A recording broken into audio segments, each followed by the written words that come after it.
I'm sometimes scared to feel too much.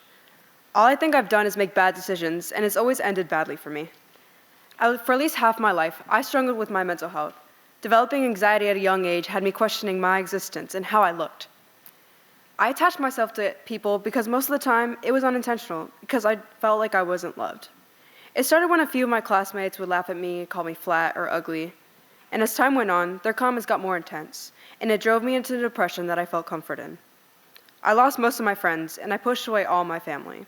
One day, I decided I did not want to live anymore. I planned on my death, but I couldn't go through with it.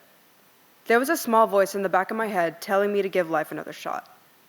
And as time went on, things only got worse. From the start, my romantic relationships were plagued with trauma. I was groped, gaslit, and hit. And when I was in a worse state, there was always something that was missing. Someone who understood me, someone who could feel what I feel and who could articulate what was going on inside me, someone who could take care of me, and someone who could guide me through the search in the name of all this chaos that I found inside me. I felt like there was a storm brewing inside me, one that I could never fight.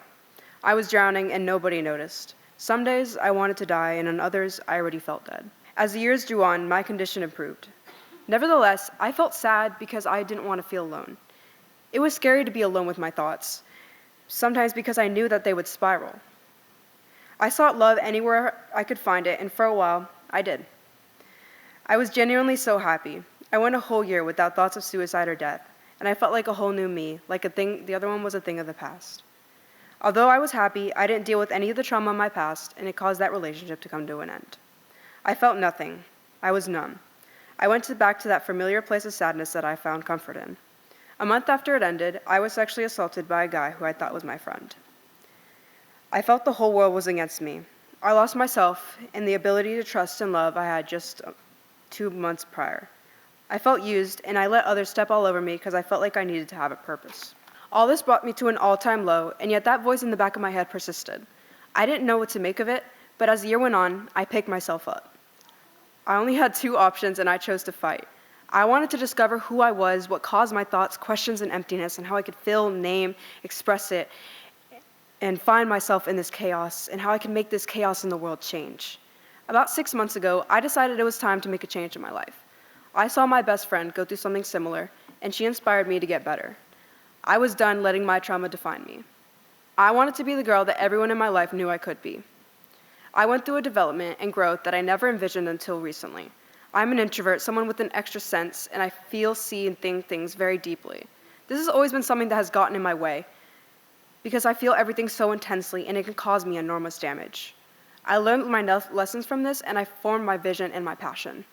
I want to help others see that and feel things that can be different, because it is possible as long as you're willing to look at yourself with the most genuine and pure intentions and to express this.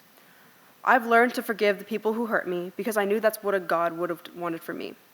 I learned to love the parts of me I used to hate. I learned valuable lessons that I would have never learned if I didn't go through the things I went through. I've been going to therapy for almost 9 years today, and I'm still on my journey of healing. You are never alone, and God will always be in your corner. If you get anything out of this, remember that what happens to you does not define you as a person. As my mom has always told me, you are beautifully and wonderfully made. My name is Katia, and this is my brave.